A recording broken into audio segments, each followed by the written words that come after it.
Alright, I decided today would be a good day for us to check in on an old channel that we haven't looked at in a while. And I have never seen, besides, since No Bullshit, I have never seen myself be proven right so hard. You know, back in the day when I'd be covering the hundreds of videos on Brie Larson that Geeks and Gamers has made, and I'm not joking about that, by the way. Many of them might be deleted now, because we're going on 5 years now, but he has literally made, like back in 2019, as of 2019, when I started this channel, like when I started doing this content, I remember scrolling through all of Geeks and Gamers Brie Larson content, and it was page upon page upon page upon page upon page of Brie Larson videos. And I remember saying back then, as No Bullshit's channel was crashing and burning, all these figures like the Quartering, Geeks and Gamers, all these grifters that have just basically replicated the same grift that No Bullshit did, they are all going to crash and burn the same way as he did. Well, Geeks and Gamers has just under 400,000 subscribers, and his videos nowadays are struggling to break 10,000 views, and I cannot see a single one in recent days that breaks 20K. He's uploading, it seems, twice a day, like twice a day on some days, which is the worst thing to do when your channel's failing this hard. YouTube loves, like, uploading a lot. That's what you should always do and maintain. I don't know why I'm giving them advice. No, yeah, no. Upload less, please.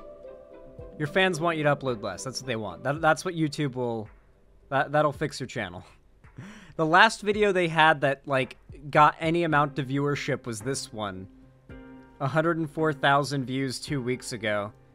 But that's only getting 10 views per hour, so yeah, it's not really performing that well.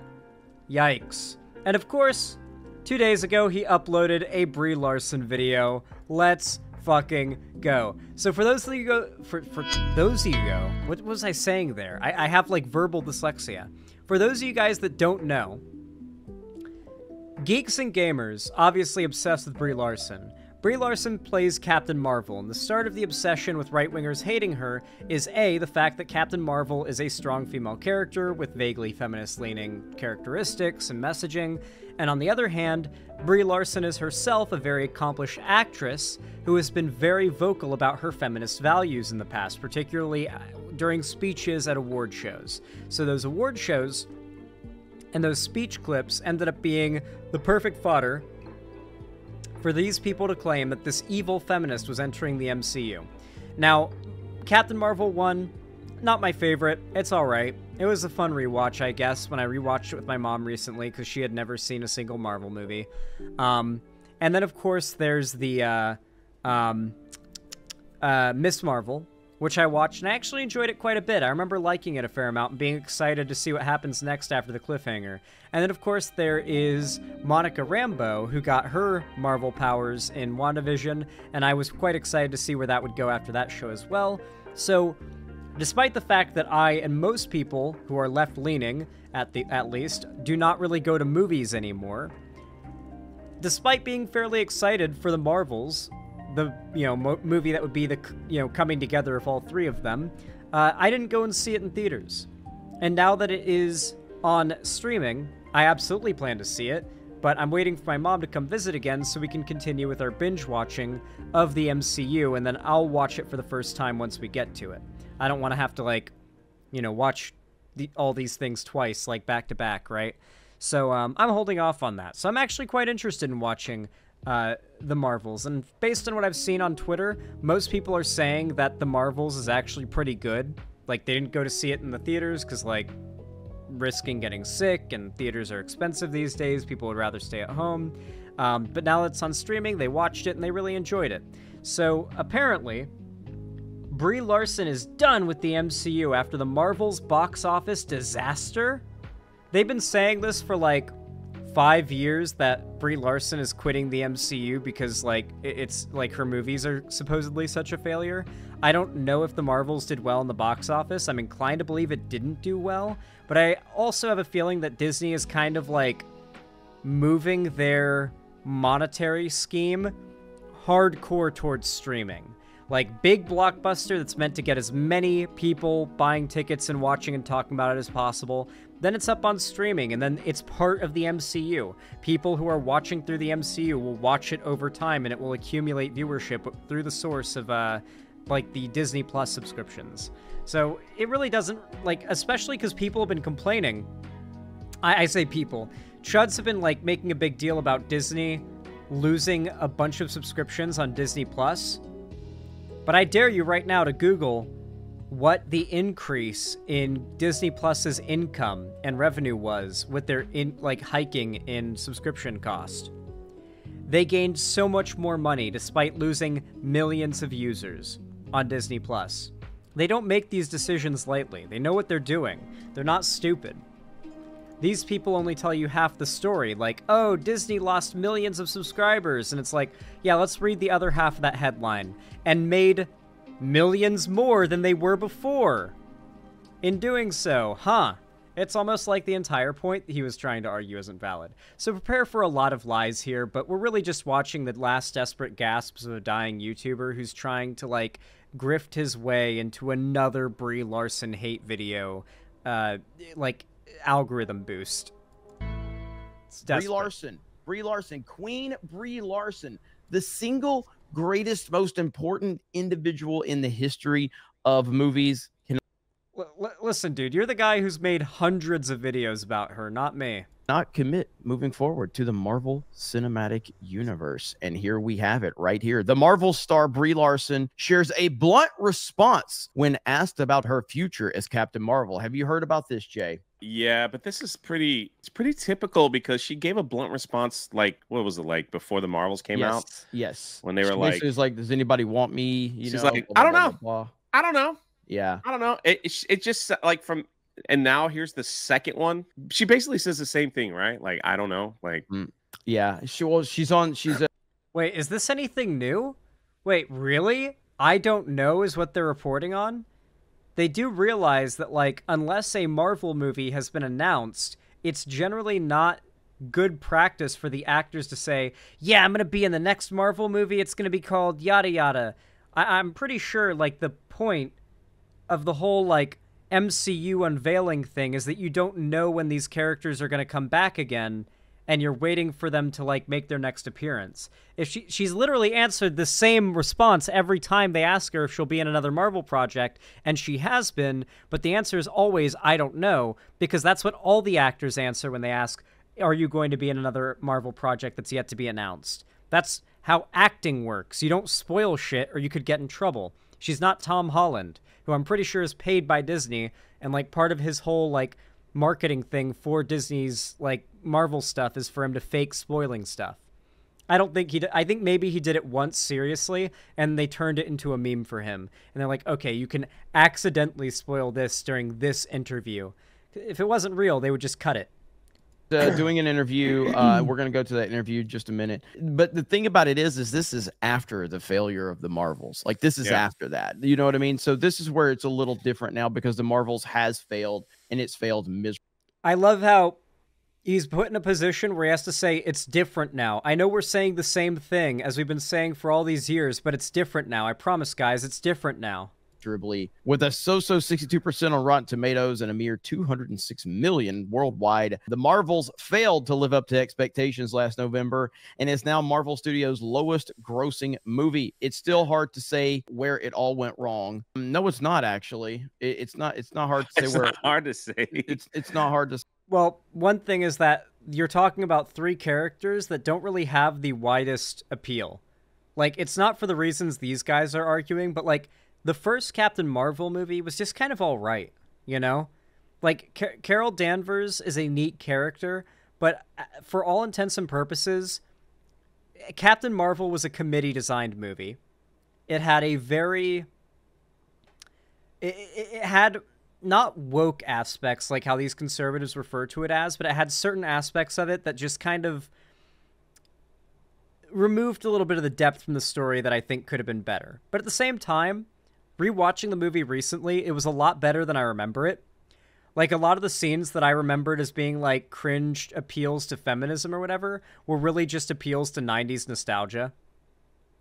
Like, particularly the music choices that people were like, oh, cringe, feminist, or whatever. It's just 90s nostalgia. Yeah, exactly, Phoebe in YouTube chat. Like, a lot of the movie is 90s nostalgia appeal, too. And I think it overplays it a little bit, but overall, it's actually a quite good movie, but it's not, like, a blockbuster, good Marvel movie. And Miss Marvel was one of the Marvel shows, so it wasn't super big or anything like that, not a super big headliner character. And Monica Rambeau is only recognizable from the WandaVision show, which was just a show, right? Not as big as one of those big blockbuster movies. And everyone now knows you can just wait for these things to come to Disney Plus, like I did. So people just aren't going to the theaters. I don't really feel the need to defend these movies, but, like, I think it's important to point out these guys don't have any arguments against the wokeness they say is so bad and wrong. So instead, they try to feign the popularity of their belief. It's like how conspiracy theorists try to argue what they believe in. Like, a conspiracy theorist believes the Earth is flat, so they start doing a bunch of research on the internet, not about the shape of the Earth, but into flat Earth to learn more talking points and arguments to convince more people to be flat earthers. Because if there's enough people who are flat earthers around you, when a few people come along and say, you flat earthers are fucking idiots, you can say, nah, you're the idiots. And then everybody points and laughs at the normal people who think the Earth is not flat. And those people who think the Earth is flat feel so accommodated by the amount of people that surround them and agree with them, they don't feel a responsibility or a need to defend themselves. And frankly, to onlookers, when it's a huge group of people pointing and laughing at a small group of people, onlookers don't care who's right. They want to be part of the popular club. They want to be part of the in-party. FOMO is a powerful drug. Say at all. Let's see. Captain Marvel grossed $1 billion in 2019. Both Miss Marvel and Photon had taken center stage in two critically acclaimed Disney Plus TV shows. We can take some guesses, of course. Captain Marvel probably should have been somewhere in the title. That wouldn't have changed anything.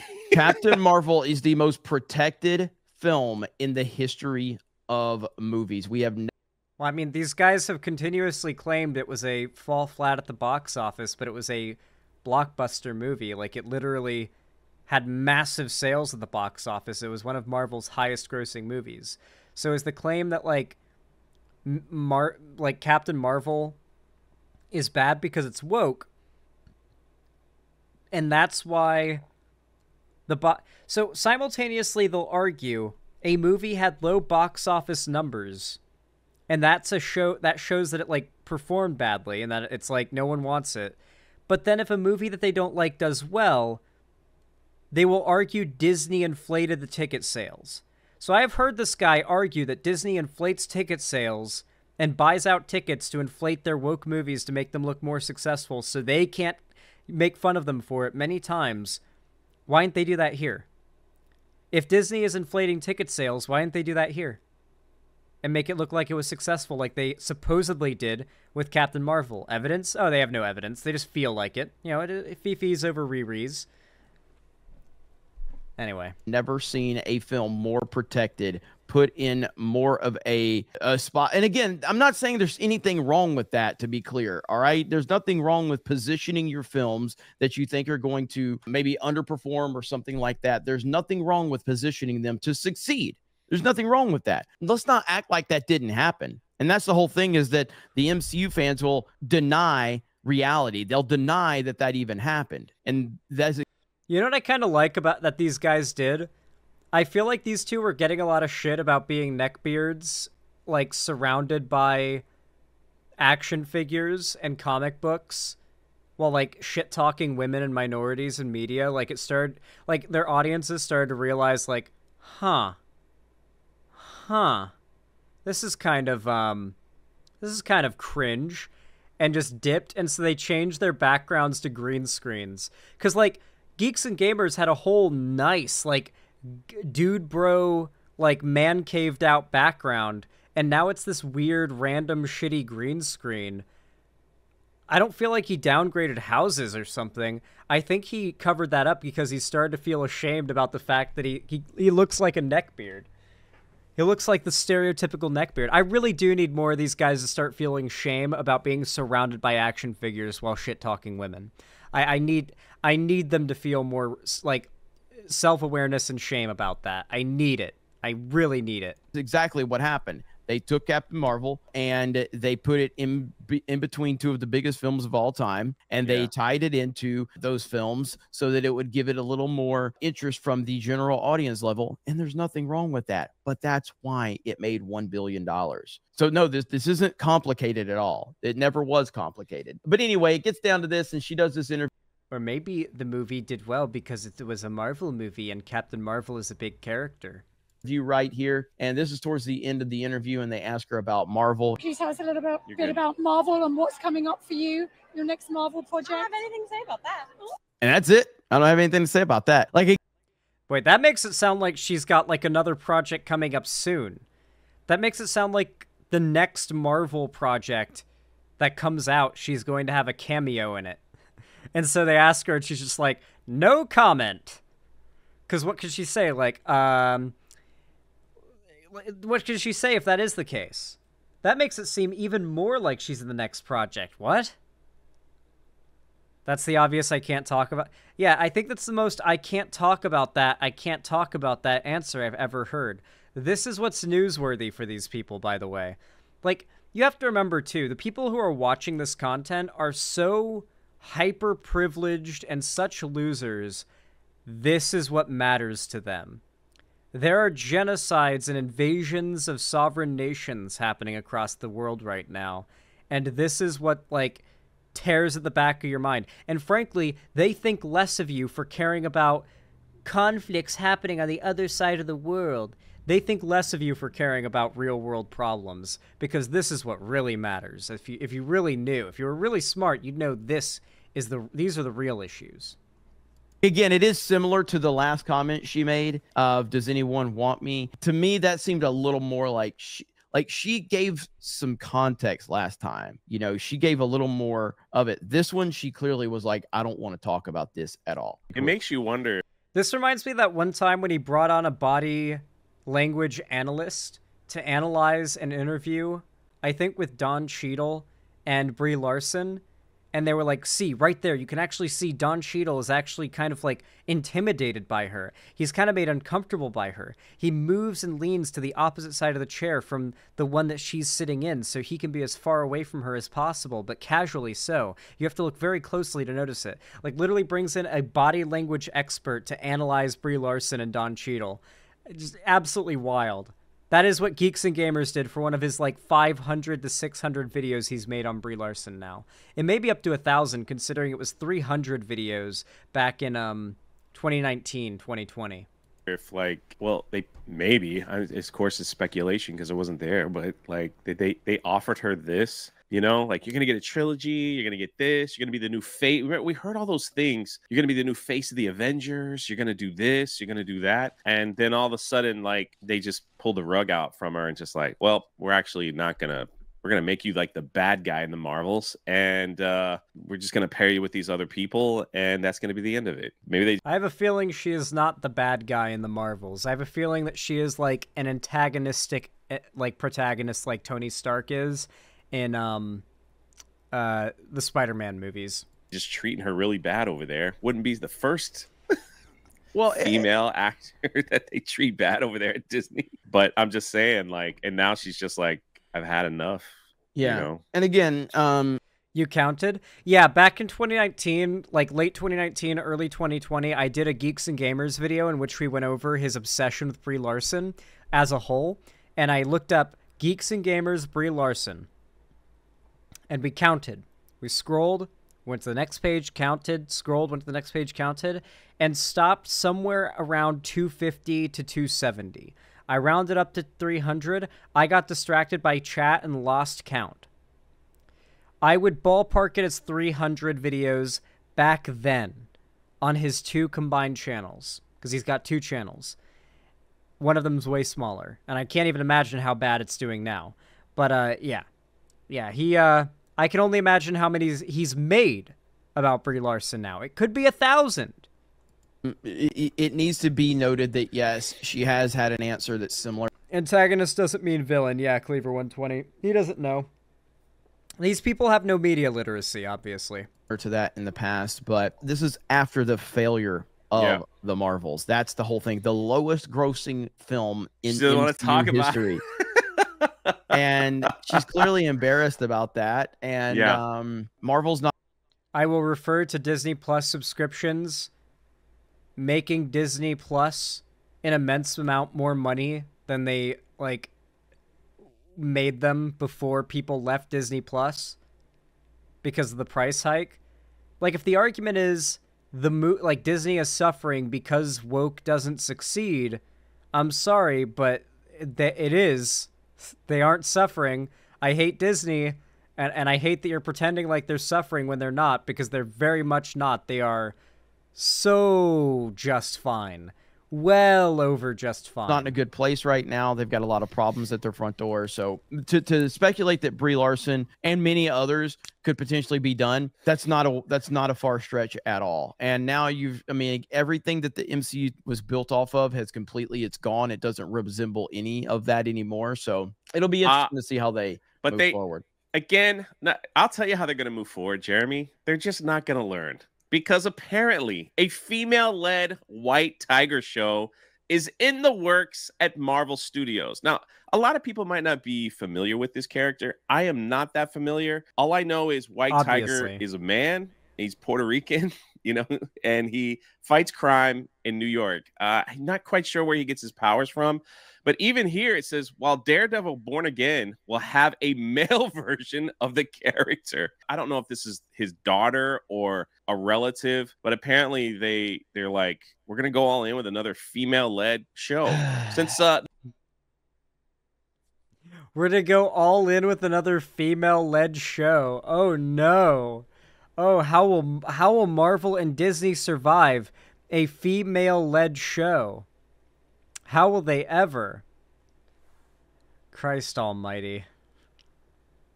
Yeah, you're gambling whenever you have a female-led show, you see. It's people just don't want to see that kind of stuff. It's so bad. Anyway, I'm just glad to say that these are the last dying, gasping breaths of a channel with hundreds of thousands of subscribers that can't break 10K views on a video. He's getting my viewership with roughly 5-6 times my sub count. That's wild. Let's read the comments. Brie Larson would have stopped dropping tacos. There's already a leaked behind-the-scenes video that the male version of White Tiger gets killed off, apparently being popped in the head by what looks like the Punisher. I really liked the character White Tiger in the show Ultimate Spider-Man, but with current Disney, I have no faith in their ability to make her likable. I'd take anything you read here with a grain of salt, by the way, if you think it's a spoiler. Surprised she doesn't sue Disney/Marvel for ruining her career or producing content that's destined to fail. Scarlett Johansson was able to do that successfully. That is not what Scarlett Johansson sued Disney for. She sued them for putting the movie out on Disney+.